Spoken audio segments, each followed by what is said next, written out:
الحمد لله نحمده ونستعينه ونستغفره ونؤمن به ونتوكل عليه ونعوذ بالله من شرور أنفسنا ومن سيئات أعمالنا من يهده الله فلا مضل له ومن يضلله فلا هادي له ونشهد أن لا إله إلا الله وحده لا شريك له ونشهد أن سيدنا ومولانا محمدا عبده ورسوله أما بعد فأعوذ بالله من الشيطان الرجيم بسم الله الرحمن الرحيم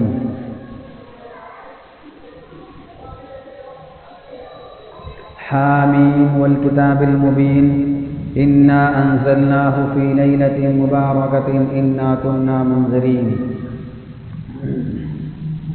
صدق اللہ العظیم۔ میرے محترم بزرگوں اور عزیز ساتھیوں، اللہ تعالیٰ کا ہم سب پر بہت بڑا کرم اور احسان ہے کہ اللہ تعالیٰ نے ہم سب کو ماہ مبارک سے نوازا ہے۔ یہ مبارک مہینہ چل رہا ہے، شعبان کا مہینہ، بہت ہی برکت والا مہینہ ہے، بہت ہی عظمت والا مہینہ ہے۔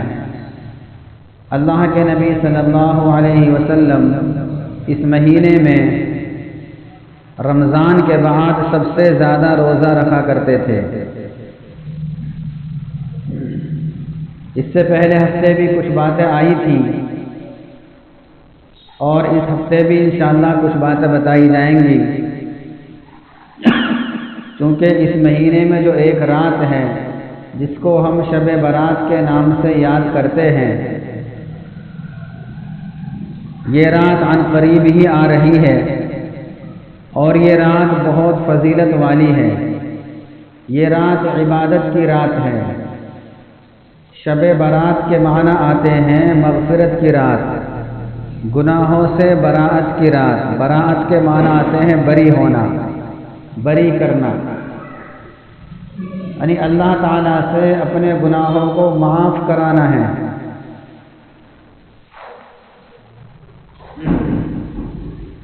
تو یہ رات بہت عظمت والی ہے، اور اس سے پہلے میں نے بتایا تھا کہ تقریباً 10 صحابہ کرام سے اس رات کی فضیلت ثابت ہے۔ اگرچہ روایات ضعیف ہیں، لیکن اس سے پہلے یہ بات بھی بتائی گئی تھی کہ اگر ایک مضمون کی چند روایات جمع ہو جائیں، ایک مضمون کی چند روایات ثابت ہو جائیں تو مضمون قوی ہو جاتا ہے اور قابل عمل ہو جاتا ہے۔ اور فضائل کے اندر یہ اصول ہے اور یہ ضابطہ ہے کہ فضائل کے اندر ضعیف روایات کا بھی اعتبار کیا جاتا ہے۔ احکام کے اندر ضعیف روایات کا اعتبار نہیں کیا جاتا۔ احکام کو ثابت کرنے کے لیے بہت زیادہ مضبوط قسم کی روایت ہونی چاہیے، اور اس کی شرائط ہمارے علماء کرام نے بڑی بڑی کتابوں میں لکھ دی ہیں۔ لیکن فضائل کے بارے میں یہ اصول ہے اور یہ ضابطہ ہے کہ اگر ضعیف روایات بھی مل جائیں تو ان سے بھی کام چلا لینا چاہیے۔ تو یہاں تو اس رات کے بارے میں تقریباً 10 صحابہ کرام سے روایت ثابت ہے، تو اس کا تو درجہ اور زیادہ بڑھ گیا۔ تو بہرحال یہ رات یہ عظمت والی رات ہے، عبادت والی رات ہے۔ اس رات میں جتنا ہو سکے اپنی کوتاہیوں پر اور اپنے گناہوں پر اللہ تعالیٰ کے سامنے عاجزی کا اظہار ہو، اللہ تعالیٰ کے سامنے رونا جھلانا ہو، اللہ تعالیٰ کے سامنے اپنے آپ کو پیش کرنا ہو کہ یا اللہ ہماری اتنی لمبی زندگی گزر گئی اور ہم نے ہمیشہ تجھ ہی کو ناراض کیا ہے۔ دنیا والوں کو تو ہم نے منانے کی بہت کوشش کر لی، لیکن دنیا ہے کہ مانتی ہی نہیں۔ آج ایک کو مناؤ تو کل کو دوسرا روٹھ جائے گا۔ کل کو دوسرے کو مناؤ تو تیسرا روٹ جائے گا۔ دنیا تو اتنی بے وفا ہے۔ یا اللہ ہم اب تک دنیا کو مناتے رہے، اب ہم عہد کرتے ہیں کہ اب ہم آپ کو منائیں گے۔ اور اللہ تعالیٰ اتنا رحیم و کریم ہے کہ جب بندہ منانے پہ آتا ہے اور جب بندہ اللہ کے سامنے عاجزی ظاہر کرتا ہے اور اپنے گناہوں پر ندامت کے آنسو بہاتا ہے تو آنسو بعد میں گرتا ہے، اللہ تعالیٰ پہلے اس کی مغفرت کر دیتے ہیں۔ اتنا رحیم و کریم اللہ تعالیٰ ہے۔ لیکن ہمارا حال یہ ہے کہ ہم پھر بھی اس کے در پر آنے کو تیار نہیں، اور اس رات میں عبادت کی رات ہونے کے باوجود اور ہمیں یہ سب معلوم ہے کہ یہ رات عبادت کی ہے، پھر بھی ہم طرح طرح کی خرافات میں لگ جاتے ہیں، طرح طرح کی واہی تباہی مچاتے ہیں، اور اس طریقے سے ہم اس رات کو بسر کرتے ہیں، گزارتے ہیں جیسے کوئی تہوار ہو۔ حالانکہ اللہ کے نبی صلی اللہ علیہ وسلم کا ارشاد ہے جس کا مفہوم یہ ہے کہ صرف سال میں 2 عید ہیں۔ عید کے معنی آتے ہیں خوشی، تو سال میں 2 عید ہیں، عید الفطر اور عید الاضحیٰ، اس کے علاوہ کوئی عید نہیں۔ تو پھر ہم یہ تیسری عید کہاں سے لے آئے؟ آج کے دن یعنی شب برات کے دن لوگوں میں یہ رواج ہے کہ نئے کپڑے سلواتے ہیں، جیسا کہ عید کے دن نئے کپڑے پہنتے ہیں۔ یہ بھی رسم ہے، یہ بھی رواج ہے۔ ہاں اتفاقی طور پر کوئی نئے کپڑے پہن لے تو کوئی حرج نہیں ہے، لیکن یہ خیال کر کے اور یہ سمجھ کر کہ آج شب برات ہے یا کل کو شب برات ہے، ہم اس دن کے لیے اتنا اہتمام کریں کہ کپڑے سلوائیں پھر ان کو پہنیں، یہ غلط ہو جائے گا۔ دیکھیں شریعت کے اندر جس چیز کا جو رتبہ شریعت نے بنا دیا ہے، قائم کر دیا ہے، اس کو اس کے مقام پر رکھا جائے گا تو ہم دین پر عمل کرنے والے ہوں گے، اور اگر اپنی طرف سے ہم دین میں کتربود کریں گے یا ہم دین میں کمی زیادتی کریں گے تو یہی بدعت ہو جائے گی۔ تو دین میں کمی کرنا یہ بھی غلط ہے، دین میں اضافہ کرنا یہ بھی غلط ہے۔ جیسا شریعت میں بتا دیا، جیسا اللہ اور اس کے رسول نے پیغام سنا دیا، ویسا ہی ہمیں عمل کرنا ہے، سمجھ میں آئے یا نہ آئے۔ تو اس رات کے بارے میں صرف اتنا تو ہے کہ یہ عبادت کی رات ہے، لیکن کیا کوئی مخصوص عبادت ہے یا اس عبادت کی کوئی مخصوص حیت ہے یا اس کا کوئی مخصوص طریقہ ہے؟ ایسا کچھ نہیں ہے۔ اور یہ عبادت کی رات یہ عشاء کے بعد سے ہی شروع نہیں ہوتی، شریعت کے اندر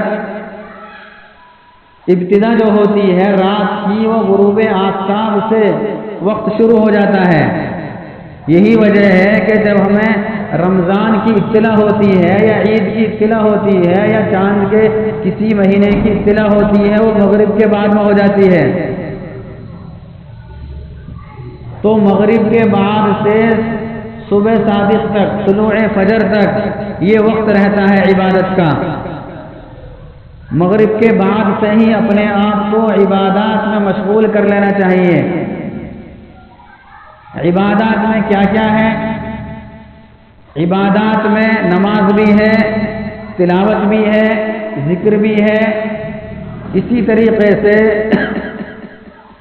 دینی کتابوں کا مطالعہ کرنا یہ بھی عبادت ہے، قرآن کریم پڑھنا یہ بھی عبادت ہے۔ لیکن واہی تباہی میں لگ جانا اور قصے کہانی میں مشغول ہو جانا، ایران توران کی ہانکنا یہ غلط ہے، اس سے کچھ فائدہ نہیں ہوگا۔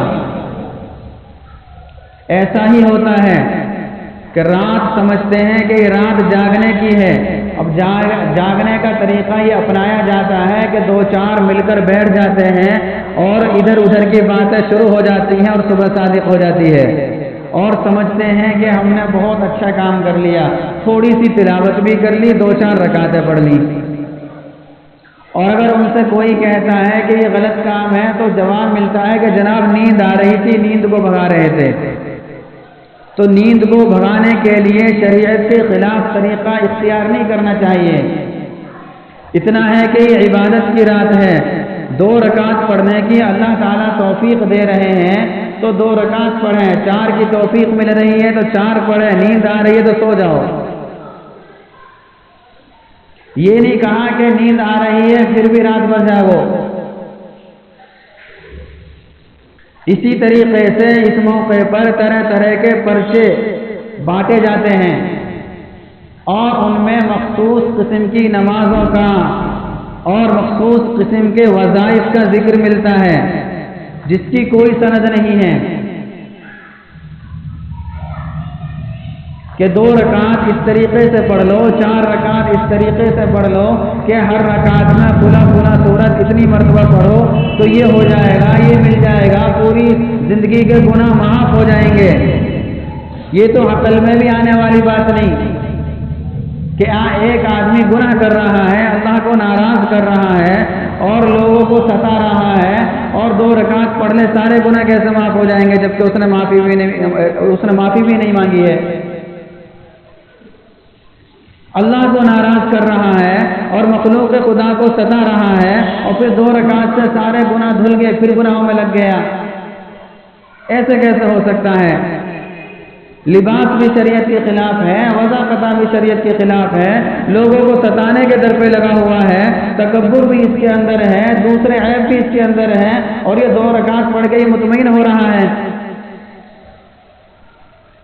یہ شیطان کا دھوکہ ہے، کیونکہ حدیث میں آتا ہے کہ اس رات میں اللہ تعالیٰ اتنے لوگوں کی مغفرت کرتے ہیں کہ جتنی ایک قبیلہ تھا عرب کے اندر، اس کے اندر بکریاں بہت تھیں، اس کا نام تھا قبیلہ بنو کلب۔ تو جتنی بکریاں قبیلہ بنو کلب کی ہیں اس کی بکریوں کے جتنے بال ہیں اتنی تعداد میں اللہ تعالیٰ انسانوں کی مغفرت کرتے ہیں۔ اب ایک بکری میں ہی پتہ نہیں کتنے سارے بال ہوتے ہیں، اور اس زمانے میں بکریاں اور جانور پالنے کا رواج تھا اور ان کی عادت تھی، اور سب سے زیادہ بکریاں اس قبیلے میں تھیں۔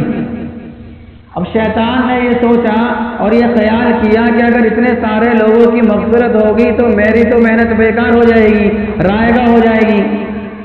اب اس نے طرح طرح کی باتیں لوگوں میں پھیلانی شروع کر دی کہ تم ایسا کرو ایسا کرو، اور ہمارے معاشرے میں رسم و رواج شروع کر دی کہ آدمی نسلی عبادت میں کم لگتا ہے، واہی تباہی میں زیادہ لگتا ہے، گلیوں میں گھومنا ہو رہا ہے، شور شرابہ ہو رہا ہے، آتش بازی بھی ہوتی ہے۔ ایک مرتبہ دارالعلوم کے استاد، بہت بڑے استاد حضرت مفتی محمود الحسن صاحب بیان فرما رہے تھے اور بتایا انہوں نے اپنے بیان کے اندر کہ دارالعلوم میں ایک تحریر آئی اور اس میں یہ لکھا ہوا تھا کسی صوبے کے بارے میں، مدھیہ پردیش کا کوئی چھوٹا سا ضلع تھا، کہ اس رات اس ضلع میں جو آتش بازی ہوئی ہے اس کا جو اندازہ لگایا گیا ہے کئی لاکھ نہیں بلکہ کروڑوں کی تعداد روپیہ ضائع ہوا ہے۔ آج ہم کہتے ہیں ہمارے پاس پیسہ نہیں ہے، پیسہ بہت ہے لیکن پیسے کا استعمال صحیح نہیں ہے۔ مسلمان آج کمزور نہیں ہے مالی اعتبار سے، اللہ تعالیٰ نے پہلے کے مقابلے میں اس وقت ہمارے حالات بہت اچھے کر رکھے ہیں۔ اللہ تعالیٰ کی قدردانی کرنی چاہیے، اللہ تعالیٰ کا شکر گزار بندہ بننا چاہیے۔ تو روپیہ تو بہت ہے لیکن استعمال نہیں ہے، تو لاکھوں کی تعداد روپیوں میں آگ لگا دی۔ یہ آتش بازی آگ لگانا ہی تو ہے۔ اگر کوئی 100 کا نوٹ لے کر اس میں ماچس کی تلی کھینچ دے، آگ لگا دے، تو اسے کہتے ہیں ہم یہ بیوقوف ہے، پاگل ہے، اور 100 روپے کے پٹاخے لا کر آگ لگاتا ہے، کہتے ہیں بہت اچھا کام کر رہا ہے۔ فرق کیا رہ گیا؟ بیوقوف وہ زیادہ ہے جو پٹاخے خرید کر اس میں آگ لگا رہا ہے، یہ کم بیوقوف ہے جو 100 کے نوٹ میں آگ لگا رہا ہے۔ کیوں؟ اس میں تو صرف ایک کاغذ جل رہا ہے، جانی کوئی نقصان نہیں ہے،